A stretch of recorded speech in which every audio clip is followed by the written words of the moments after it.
ह्या शेळीपालन यूट्यूब चॅनलमध्ये मी सर्व काही माहिती देत आहे. हे काय जे काही आम्ही शेड वगैरे तयार केलेलं आहे, तर त्याच्यासाठी किती खर्च आलेला आहे किंवा आम्ही किती शेळ्या ठेवतो आणि कोणत्या टाईपच्या शेळ्या आहेत, तर आठवड्याला किती शेळ्या किंवा बोकडे किंवा पाठरं विकली जातात आणि त्याचबरोबर हे जे काही सर्व शेड आहेत त्याच्यासाठी किती मेंटेनन्स येतो आहे, किती खर्च येतो आहे आणि सर्व आम्ही या शेडचं बांधकाम वगैरे कशाप्रकारे केलेलं आहे, याचं प्लॅनिंग कुठून केलं होतं आणि आम्ही सुरुवात ही ह्या शेडची कशाप्रकारे केली होती आणि त्याच्यानंतर हळूहळू आम्ही शेड कसं केले सर्व माहिती देत आहोत.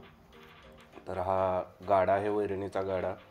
सुरुवातीला डोक्यावरतीच वैरण वगैरे आणली जात होती, तर आता ह्या गाड्याच्या सहाय्याने आम्ही शेतामध्ये जे काही गिनीगोल लावलेला आहे, कडवळ वगैरे लावलेला आहे किंवा आणखी दुसरा काही गवत किंवा मेथी घास टाईपचा मेथी घास आहे, तर ते सर्व एकदा गाडीवरती ते आणलं जातं.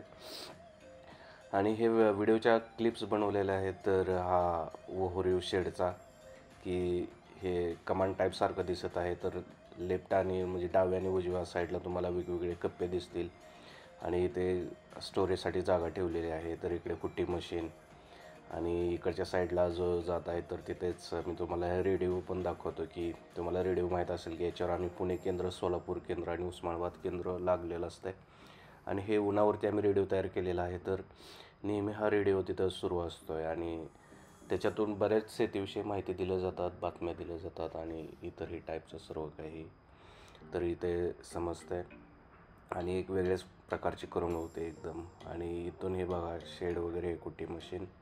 तर ह्याच्यामध्ये जेवढा तुम्ही चारा बारीक करून शेळ्यांना टाकाल तेवढं त्यांच्यासाठी एकदम फायदेशीर राहतं आहे आणि म्हणजे चाऱ्याचे जास्त नाश वगैरे पण होत नाही आणि हे अशी क्वालिटी राहते कुट्टीची. तरी आम्ही फक्त कुट्टीसाठी एकच पातं बसवलेलं आहे, त्यामुळं तिथे काही एवढं हे येत नाही आहे आणि कुठे दुसरीकडे जाऊ नये म्हणून हे पत्रे वगैरे बसवलेले आहेत. तर शेडचा वगैरे किती खर्च यावा किंवा काय आहे, तर हा सर्व डिटेल्स ऑलरेडी मी एका व्हिडिओमध्ये कवर केलेला आहे. तरी पण ह्या व्हिडिओमध्ये सांगतो की टोटली आम्हाला 5 लाख रुपये खर्च आला होता हे शेड बनवण्यासाठी आणि त्यासाठी आम्ही बऱ्यापैकी ओल्ड मटेरियल यूज केलं. म्हणजेच की हे जे काय तुम्ही खांब वगैरे पाहता किंवा सपोर्ट जे आहेत ते एकदम टोटल न्यू नाहीत, तर आम्ही ते बोरवेलच्या पाईपा वगैरे यूज केल्या त्या आणि ते गंजोने म्हणून कलर वगैरे दिला. तर हे झूम केलेला हा मेथी घास वगैरे आहे आणि तिथून ते हे होतं.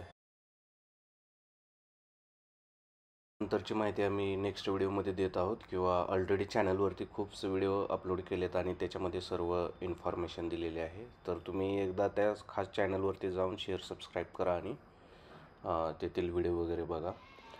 तुम्ही जेवढं हे लाईक सबस्क्राईब कराल तेवढं इकडे आम्हाला पण मोटिवेशन मिळतं आहे व्हिडिओ करण्यासाठी.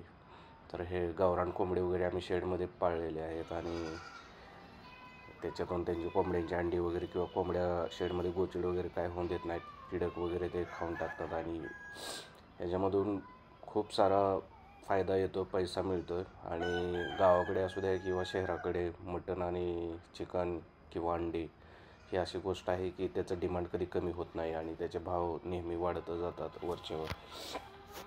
तर हे रेडिओची जागा आम्ही परत बदलली, तो दुसऱ्या साईडला लावला कारण तिकडच्या साईडला ऊन वगैरे जास्त येत होतं. तर असं मी बरेच व्हिडिओ टाकत आहे की प्रत्येक व्हिडिओमध्ये थोडी माहिती सांगतो. तर चॅनलला प्लीज शेअर, लाईक, सबस्क्राईब आणि कमेंट करा.